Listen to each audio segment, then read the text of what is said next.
बिस्मिल्लाहिर्रहमानिर्रहीम। अस्सलाम वालेकुम नाज़रीन, आप यूट्यूब चैनल देख रहे हैं। मैं इमरान खान हूँ। सबसे पहले आज़ाद कश्मीर की सूरत-ए-हाल पे हम बात करेंगे, फिर कुछ इसराइल के मामले में नई डेवलपमेंट्स आई हैं अमेरिका से, इसराइल से, पाकिस्तान से, कतर से, वो मैं आपके सामने रखूँगा। और फिर इमरान खान साहब के हवाले से इम्पॉर्टेंट खबर है।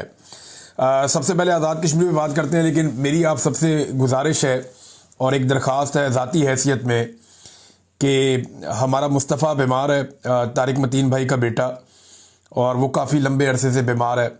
अल्लाह रब्बुल इज़्ज़त से दुआ करें कि वो अपना ख़ास रहम फरमाए, अपनी ख़ास मेहरबानी फरमाए। मैं भी दुआ कर रहा हूँ, आप सबसे भी गुजारिश है। और नाज़रीन, अब आ जाएँ आज़ाद कश्मीर की जानिब। तो आज़ाद कश्मीर में राब्ते का ब्लैकआउट हुआ था 28 तारीख को। 29 को इन्होंने ऐलान किया था कि हम अवामी एहतजाजी तारीख उठाएँगे, हमारे जायज़ मुतालबात हैं। एस्टेब्लिशमेंट यहाँ पे गंद मारना बंद करे, अवाम को हुक्मरानी का हक दिया जाए। जमहूरियत के लिए बात कर रहे हैं, अपने हुकूक के लिए बात कर रहे हैं और पुरअमन एहतजाज कर रहे हैं। तो एक दिन पहले ही इंटरनेट बंद कर दिया गया। वहाँ पे तमाम राब्ते बंद हैं, इंटरनेट बंद है, मोबाइल फ़ोन बंद है, बाकी सर्विसेज भी बंद है। आप अगर कश्मीर में हैं तो आपके लिए बाहर इंफॉर्मेशन निकालना बहुत मुश्किल है। लोग बड़ी मुश्किल से वहाँ से इंफॉर्मेशन बाहर निकाल पाते हैं और बहुत कम ऐसा बंदोबस्त है कि मालूमात जल्दी से अब बराह रास्त आ जाएं। अब हुआ यह है कि आज़ाद कश्मीर से रिपोर्ट हो रहा है कि लगातार जगह जगह फायरिंग हो रही है और पूरे आज़ाद कश्मीर के अंदर शेलिंग और फायरिंग जारी है। दूसरी जानब से मुजाहिरीन जो हैं वो पथराव करते हैं पुलिस के ऊपर, सिक्योरिटी फोर्सेस पे, एफसी पे, रेंजर्स पे। तो मुजाहिरीन जो हैं वो पथराव करते हैं, जवाब देते हैं, रुकावटों को हटाते हैं ज़बरदस्ती, जबकि पुलिस और सिक्योरिटी फोर्सेस जो है वो गोली चलाते हैं और शेलिंग करते हैं। और ये सिलसिला जारी है, अब 3 दिन हो गए हैं। डोडियाल में एक नौजवान शहीद हुआ, पहले ये इत्तला आई। ये मैं आज की बात आपको बता रहा हूँ, ये उमर नज़ीर कश्मीरी साहब ने ये बताया। फिर धीरकोट में 2 अफराद के शहीद होने की इत्तला आई और वहाँ कई लोग ज़ख्मी हो गए। ये इब्तदाई इत्तलात है। मुजफ्फराबाद में वहाँ पे जो जर्नलिस्ट है उन्होंने क्लेम किया कि 2 लोग वहाँ पे शहीद हो गए। फिर मुजफ्फराबाद में कल भी एक शहादत हुई थी। तो कश्मीर में जगह जगह फायरिंग हो रही है। बाग में भी शदीद फायरिंग की इत्तलात आई हैं। अब ये निहत्ती अवाम के ऊपर गोलियां चल रही हैं, घरों के अंदर शेलिंग हो रही है। और ये बात वहाँ के जर्नलिस्ट बता रहे हैं कि हमने तो ऐसा माहौल कभी सोचा भी नहीं था। हमने कभी ख्वाब में भी नहीं सोचा था कि पाकिस्तान से सिक्योरिटी फोर्सेज आएंगी और वो आकर आज़ाद कश्मीर के ऊपर लोगों के साथ ये करेंगी। ये वो वहाँ के जो मकामी सहाफ़ी हैं वो हमसे बात करते हैं या लोग हैं वो ये बता रहे हैं। निहत्ती अवाम के ऊपर गोलियां चल रही हैं और ज़्यादा लोग ये शिकवा कर रहे हैं, बार बार कह रहे हैं कि कर्नल फाइक को जब से वहाँ पे लाया गया है, ये लाहौर में होता था कर्नल फाइक, इसको अब मेरे ख्याल ब्रिगेडियर बना के वहाँ ले जाया गया है। इसके खिलाफ लोग बहुत बात कर रहे हैं और वो ये कह रहे हैं कि ये मुजफ्फराबाद में बैठ के ये हालात पैदा कर रहा है। देखिए, एक ऑफिसर ये सारा कुछ करता है, गंद एक ही बंदा डालता होता है और जो मलबा है उसके नीचे पूरा इदारा दबा रहता है। बलूचिस्तान में एक ऑफिसर की हड दर्मी की वजह से आज तक वहां पे अमन वापस नहीं आया। और इसी तरह जो भी आज आज़ाद कश्मीर में हो रहा है, ये जो भी करवा रहा है या जैसे भी हो रहा है, ये अगर बदअमनी पैदा हो गई और मुस्तकिल हो गई तो फिर क्या करेंगे आप? आपने मकबूजा कश्मीर के अंदर हालात नहीं देखे? भारत कितना जुल्म और जबर करने के बावजूद उन्हें नहीं दबा सका। आज उस तरह के मनाजिर जो है वो हम आज़ाद कश्मीर में देख रहे हैं बदकिस्मती से। एक ऑफिसर की बेशर्मी की कीमत जो है वो बलूचिस्तान आज तक उठा रहा है। सीखने का मौका है, कुछ सीख ले, लेकिन मोटी खोपड़ी में बात घुसती नहीं है।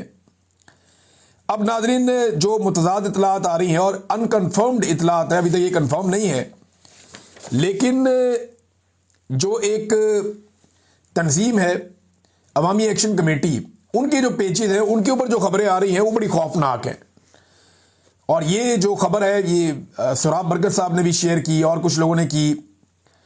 तो ये खबर बता रही है कि अब तक 11 अफराद शहीद हो गए हैं और लगभग 150 के करीब अफराद जख्मी हो गए हैं।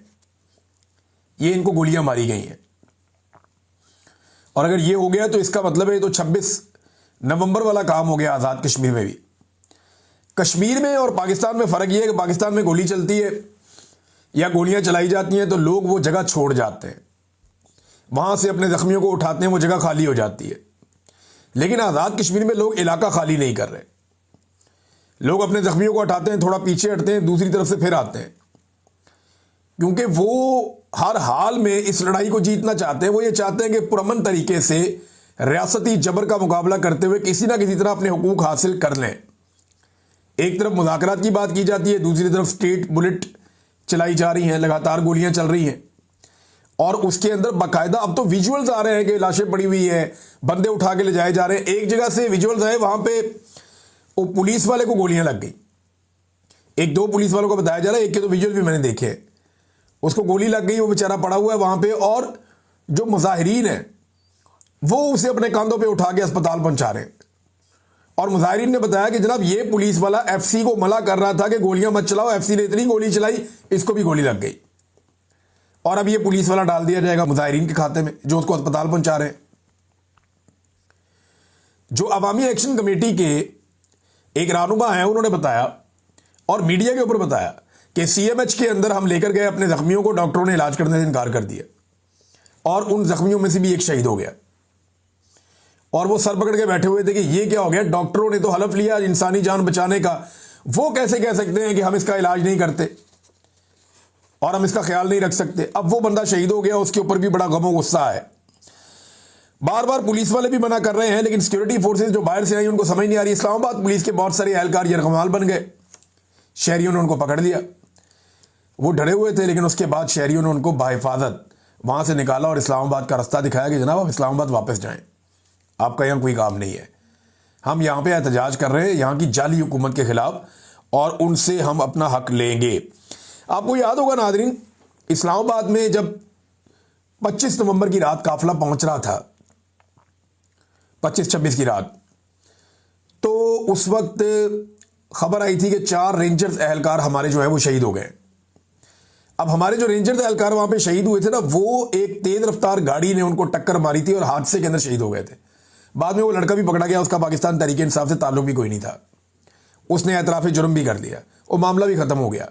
لیکن اس کی ایف آئی آر اور سارا معاملہ اٹھا کے پاکستان تحریک انصاف کے کھاتے ڈال دیا گیا, اور حکمرانوں کے بیانات تک آ گئے, اور آج تک وہ جو ٹاؤٹ صحافی ہیں وہ پی ٹی آئی کے کھاتے میں ڈالتے ہیں. اسی طرح جو ایف سی نے گولی چلائی اور وہ پولیس والے کو لگ گئی, مظاہرین اس کو اٹھا کے کندھے کے اوپر لے کر جا رہے ہیں. اگر وہ پولیس والوں کے ساتھ ہوتا تو پولیس والے لے کر جا رہے ہوتے, لیکن یہ بھی کوشش کی جائے گی ان کے کندھے پہ ہی ڈال دیا جائے. تو ناظرین, لگاتار وہاں سے جو اطلاعات آ رہی ہیں وہ اچھی نہیں ہیں, وہ خطرناک اطلاعات ہیں, لگاتار آ رہی ہیں آزاد کشمیر سے, اور حالات مزید خراب ہوتے چلے جا رہے ہیں. یہ کشمیری ابھی تک ڈٹے ہوئے کیوں ہیں, یہ سوچا آپ نے؟ کیونکہ یہ لیڈر لیس ہیں. ان کے پیچھے کوئی ایسا آدمی نہیں ہے جو ان کو روک لے کے رک جاؤ. کسی کے پاس یہ اختیار نہیں ہے کہ وہ ایک آواز دے کے رک جاؤ, واپس آ جاؤ, میں بات کر رہا ہوں. یہ نہیں ہے. اسٹیبلشمنٹ کسی ایک کو بلیک میل نہیں کر سکتی. یعنی مثال کے طور پہ ان کے ساتھ گنڈا پور نہیں ہے, یعنی عمران خان صاحب گنڈا پور کو بندے دے کے بھیجتے ہیں اپنے, وہ 1-1.5 لاکھ بندہ, اور یہ اتنے 1-1.5 لاکھ بندے نہیں ہیں, یہ ہر جگہ تھوڑے تھوڑے لوگ نکلے ہوئے ہیں. کہیں پہ 10,000, کہیں پہ 15,000, کہیں پہ 5,000, کہیں 25,000, یہ ایسے الگ الگ جگہوں پہ نکلے ہوئے, اور بہت ساری جگہوں پہ نکلے ہوئے ہیں.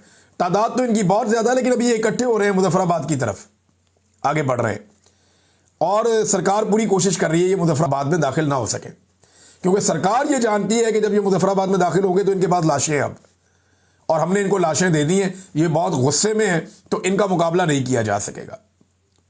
لیکن لوگ بار بار یہ تلقین کر رہے ہیں تمام رہنما کہ پرامن رہیں, پرامن رہیں, ہم نے جھگڑا نہیں کرنا. جہاں پہ بھی پولیس والے, ایف سی والے ان کے قابو آتے ہیں, یہ ان کو مارتے نہیں ہیں, ان کو نکالتے ہیں, رستہ دیتے ہیں. تو یہ بڑی پازیٹیو چیز ہے, اور اس سے سیکھ کے آگے بڑھنا چاہیے. اب گنڈا پور صاحب کا دیکھیں نا, پاکستان میں کیا ہوا, گنڈا پور صاحب گئے, ڈی چوک پہنچے, کیونکہ ایک لیڈر تھا, گولی چلی, وہ نکل گیا فوراً, گولی چل گئی, بھی نکلو, گولی نہ لگ جائے, تو گنڈا پور نکل گیا وہاں سے. گنڈا پور کے نکلتے ہی عوام نے کہا بھی لیڈر بھی چلا گیا, سب ختم ہو گیا, ہم نے کرنا کیا ہے یہاں پہ, گولیاں اندھا چل رہی ہیں, تو لوگ بھی چلے گئے. کیونکہ جو آدمی یہ کہہ کر آیا تھا کہ میرا نماز جنازہ پڑھ لینا, میری لاش بھی نہیں ملے گی, اس طرح کی کہانیاں سنا کے جو آیا تھا بندوں کو لے کر, وہ نکل گیا. تو اگر گنڈا پور کشمیریوں کی قیادت کر رہا ہوتا تو آج وہ بھی گھر چلے جاتے واپس. لہذا یہ جو بغیر قیادت کے لوگ نکلتے نا, یہ بڑا خوفناک کام ہے. بنگلہ دیش میں ہوا, یہی کام نیپال میں ہوا, سری لنکا میں ہوا, اور آج کشمیر میں ہم وہ معاملہ اس طرف جاتے ہوئے دیکھ رہے ہیں. तो क्या पाकिस्तान इस तरफ बढ़ेगा, ये आने वाले दिनों में हम देखेंगे। गंडापुर ने जो दावा किया नादरीन, उसके ऊपर बात करते हैं, लेकिन पहले ज़रा इसराइल वाले मामले में चले जाएं। दो बातें तो क्लियर हो गई, और ये दो बातें डोनाल्ड ट्रंप ने भी क्लियर कर दी, ये दो बातें नेतन्याहू ने भी क्लियर कर दी। ये बातें जो इसराइली दिफाई एक्सपर्ट्स हैं, उनकी जो माहिरीन की राय आ रही है, वो भी यही आ रही है, और कैटेगोरिकली वो ये बात कह रहे हैं कि नंबर एक, ट्रंप के मंसूबे या मुआहदे में फ़लस्तीनी रियासत का क़याम शामिल नहीं है, और ये पहले दिन से नहीं है। अब आपको कई लोग मंजन बेचेंगे, जनाब पहले था अब नहीं है। नहीं, ऐसा नहीं है। वो जो पहला मुआहदा सामने आया था, मैंने आपको जिस दिन मुआहदा शुरू हो रहा था, शहबाज शरीफ ने इसकी तारीफ भी नहीं की थी, उससे पहले मैंने मुआहदे के बारे में आपको बताया था एक शिक, कि उसमें यह है कि सोचेंगे, बाद में सोचेंगे कि फ़लस्तीन को रियासत बनाना या नहीं बनाना, बस इतना ही है। कोई फ़लस्तीनी रियासत का तज़किरा उसमें नहीं है। एक तो ये बात क्लियर होगी, उन्होंने कहा जी कोई फ़लस्तीनी रियासत का क़याम जो है ट्रंप के मंसूबे में शामिल नहीं है। नंबर दो, गजा से इसराइली फ़ौज का इनखला नहीं होगा। तो फिर ये खे आपने मुआहदा किया है, आपने हासिल क्या किया? इसराइली फ़ौज रहेगी गजा के अंदर, तो फिर आपने क्या हासिल क्या किया आपने? जब इसराइल की फ़ौज गजा के अंदर मौजूद रहेगी, वो वहां से निकलेगी ही नहीं, तो हासिल क्या किया? और जब फ़लस्तीन को बतौर रियासत तस्लीम ही नहीं किया जाएगा, तो फिर आपने हासिल क्या किया? आपने तो टकेगी को कामयाबी हासिल नहीं की। ये बात पहले दिन से सबको मालूम थी। अब ये चूरन बेचेंगे, बहाने बनाएंगे कि पहले हमें नहीं पता था, अब हमें पता नहीं। इनको पहले दिन से सारा पता था।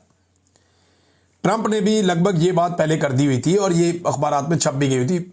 वाशिंगटन पोस्ट की एक खबर थी, मैंने आपको पढ़ के भी सुनाई थी पहले। नेतन्याहू ने भी अब ये बात बड़ा कैटेगोरिकली उसने दोहरा दी है। फ़लस्तीनियों ने इसे अब तमाशा करार दे दिया। ये मैंने आपको AFP की रिपोर्ट पढ़ के सुनाई। उन्होंने बताया फ़लस्तीनियों ने ओवरऑल कहा कि ये एक तमाशा लगने जा रहा है और कुछ नहीं है, ट्रक की बत्ती है। हमास ने पहले शिकवा किया कि कई मरतबा मुआहदे हुए, उनकी खिलाफ वर्जी हमेशा इसराइल करता है। अमन के मंसूबे का मुसवदा अभी तक उन्हें दिया ही नहीं गया, और अब फाइनली हमास ने फारिग भी कर दिया। हमास ने साफ कह दिया कि जनाब हम नहीं मानते, और इस मुआहदे को हमास ने फारिग कर दिया। हमास का जो अब रद्द अमल है, ज़रा वो देख लें आप। हमास के ऑफिशियल से कह दिया कि ट्रंप का जो ये एक अमन मंसूबा है जो उसने दिया है, उसके अंदर फ़लस्तीनियों के लिए कुछ भी नहीं है, और फ़लस्तीनियों का मफाद उसके अंदर नहीं है। ये कैटेगोरिकली अब हमास ने भी कह दिया, फ़लस्तीनियों ने भी कह दिया, और पाकिस्तान में भी शदीद रद्द-ए-अमल आ गया। हत्ता कि हुकूमत के अंदर से भी मुखालफत हो गई। वो मौलवी जो सो रहे थे, जब उनकी किट लगी, उनकी बहुत बेइज्जती हुई पाकिस्तान में, और हम सारे डिजिटल मीडिया के लोगों ने बताया कि इनकी असल करतूतें क्या हैं। तो 4-5 दिन के बाद मौलवी अब आहिस्ता आहिस्ता जागना शुरू हुए। कल फजलुर रहमान साहब को अंगड़ाइयाँ लेके जागे थे वो, और उन्होंने हल्के फुल्के स्टेटमेंट दिए। आज तरीके लब्बैक वाले जागे हैं, उन्होंने कहा जी असी इसराइल को तस्लीम नहीं करने देंगे। पहले उन्होंने पूरे पाकिस्तान का इंतजार किया, जब सारा डिजिटल मीडिया खड़ा हो गया, जब पूरा मामला बन गया जी असी नहीं होने देंगे, अब वो कह रहे हैं। ना ये बोले शहबाज शरीफ की वो मुलाकात के ऊपर, जो जाके शहबाज शरीफ साहब ने एक अमेरिकन जूश कांग्रेस के सदर के साथ मुलाकात की, उसके ऊपर इनका कोई मौक़िफ़ अभी तक नहीं आया, और ना ही इनका कोई मौक़िफ़ वो खातून के हवाले से आया जो वज़ीर आज़म की फ़ाइलों तक जिनकी रसाई थी, और वो बार बार जोर दे रही थी, और एयरफोर्स 1 के अंदर उन्होंने ट्रैवल किया, वज़ीर आज़म के साथ उस होटल में क़याम किया, वज़ीर आज़म के साथ ट्रैवल किया, और पाकिस्तानी सरकार का प्रोटोकॉल हासिल किया। वज़ारत ख़ारजा ने उनको बेहतरीन प्रोटोकॉल दिया अमेरिका में और बरतानिया में। तो ये सारे मामले में बोला ही नहीं, कोई बोला ही नहीं। अब गोगलुओं से मट्टी झाड़ने के लिए मैदान में आ रहे हैं। हत्ता कि ये हुआ नाज़रीन कि जो मीडिएटर है ना बीच में, मुज़ाकरात करवाने वाला मुल्क, वो तो कतर है। कतर ने भी कह दिया है कि ये अमन मंसूबे के जो नकात हैं उनके ऊपर उनको भी एतराज़ है।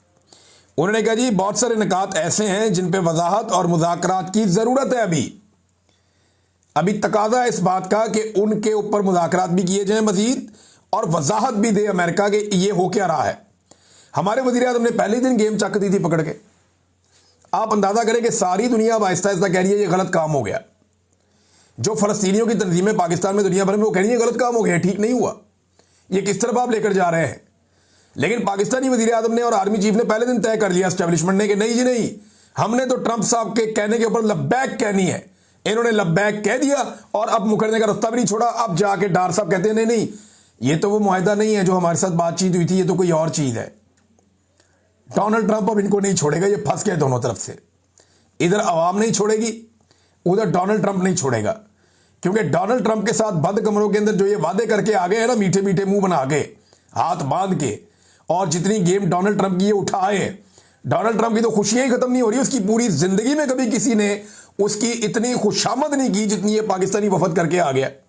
वो भूल ही नहीं पा रहा, उसकी रोजाना दर्जनों मुलाकातें होती हैं, लेकिन जो खुशामद, जिस लेवल की खुशामद इन लोगों ने कर दी है, वो लेवल कोई मैच ही नहीं कर पा रहा। ट्रंप का वो नशा ही नहीं उतर रहा। वो जहां जाता है वो जाके कहता है ये बहुत अच्छे हैं दोनों, फील्ड मार्शल और शहबाज शरीफ, इनकी बहुत तारीफ करता है। तो इन लोगों ने बड़ी गेम उठाई है। तो अब जब गेम हाथ से निकलने लगी तो डार साहब ने कहा जी हमें जो बताया गया अमन मंसूबा इससे मुख्तलिफ है, हमसे बात हुई है वो बात नहीं है। ये जनाब पहले छुप छुपा के काम डालने लगे थे, फिर ये पकड़े गए बीच चौराहे में, और डोनाल्ड ट्रंप ने भी इनको पकड़ लिया है, कौम ने भी इनको पकड़ लिया है। अब इनको भागने का रास्ता नहीं मिल रहा। तो जब माहौल बन गया तो मौलवी भी आहिस्ता आहिस्ता मैदान में आ रहे हैं। अच्छा नाज़रीन, मैं आपसे बात करता गंडापुर की, तो फाइनली मैं एक चीज आपके सामने रख देता हूं। उस मामले में गंडापुर ने दावा किया कि अलीमा खानम एजेंट है बकौल गंडापुर के मिलिट्री इंटेलिजेंस की। मैंने मिलिट्री इंटेलिजेंस के ऊपर रिसर्च की, वैसे मुझे पहले भी पता था, लेकिन मैंने कहा जरा निकाल के देखते हैं वंस अगेन। तो मिलिट्री इंटेलिजेंस का जो इदारा है, ये आईएसआई की तरह का, जैसे आईएसआई एक इदारा है ना, वो वजीर आजम के अंडर काम करता है। मिलिट्री इंटेलिजेंस जो काम करती है ये जीएचक्यू के यानी आर्मी चीफ के अंडर होती है। यानी आर्मी चीफ के जेरे कमांड एक इदारा है या एक एजेंसी है जिसका नाम है मिलिट्री इंटेलिजेंस। उस मिलिट्री इंटेलिजेंस ने एक एजेंट भर्ती की हुई है बकौल अली अमीन गंडापुर के अलीमा खानम। और अलीमा खानम वो वाहिद खातून है जो आर्मी चीफ के ऊपर तनकीद करती है। इस पूरी जमात के अंदर अगर कोई खुल खुलाकर आता है आर्मी चीफ के सामने तो वो अलीमा खानम है। इमरान खान का आर्मी चीफ के बारे में जितने बयान आते हैं उनमें 90% जेल से बाहर लाने वाला कौन है? अलीमा खानम। यह आपको अजीब नहीं लगता कि आर्मी चीफ के जेरे इंतजाम या उनके जेरे कंट्रोल या उनके अंडर चलने वाली एक एजेंसी की एक एजेंट आर्मी चीफ पे बार बार अटैक करे, उन्हीं को रगड़ा दे? ये कोई बात समझ आती है? तो गंडापुर की जैसे वो बात समझ नहीं आती ना कि इतने सारे पहाड़ क्रॉस करके 8 जिले क्रॉस कर लिए और रातों रात पता नहीं कौन सा कारनामा कर दिया सुपर ह्यूमन बीइंग बन के, जैसे वो बात समझ नहीं आती ना, ऐसे ये बात भी समझ नहीं आती कि ये कैसे हो सकता है कि पूरे मुल्क में या पूरी पार्टी में एक ही एजेंट है मिलिट्री इंटेलिजेंस की, और वो मिलिट्री इंटेलिजेंस को जो हेड करता है उसके बॉस के ऊपर डायरेक्ट तनकीद की। हाउ इज इट पॉसिबल यार, फॉर गॉड सेक। गंडापुर साहब लोग मासूम जरूर हैं, पाकिस्तानी बहुत मासूम है, हमारे पश्तून भाई भी बड़े मासूम हैं, लेकिन बेवकूफ नहीं है, पागल नहीं है, दिमाग हमारा काम करता है, इतना तो हमें पता चल जाता है। और ये थोड़ी सी रिसर्च से चीजें सामने आ जाती हैं। तो ये एक और कहानी इन्होंने सुनाई, और हर कहानी के अंदर एक अजीबोगरीब नया एंगल होता है गंडापुर साहब की, समझ से बाहर। बहरहाल ये इमरान खान साहब जाने और गंडापुर साहब जाने और अलीमा खानम साहबा जाने और पाकिस्तान तहरीक इंसाफ जाने, हमारा काम है चीज़ें आपके सामने रखना, उनके ऊपर एनालिसिस करना। मैंने ये चीज़ें आपके सामने एज इट इज़ रखती हैं। अब तक के लिए इतनी, अपना ख्याल रखिएगा, अपने इस चैनल का भी। अल्लाह हाफिज़।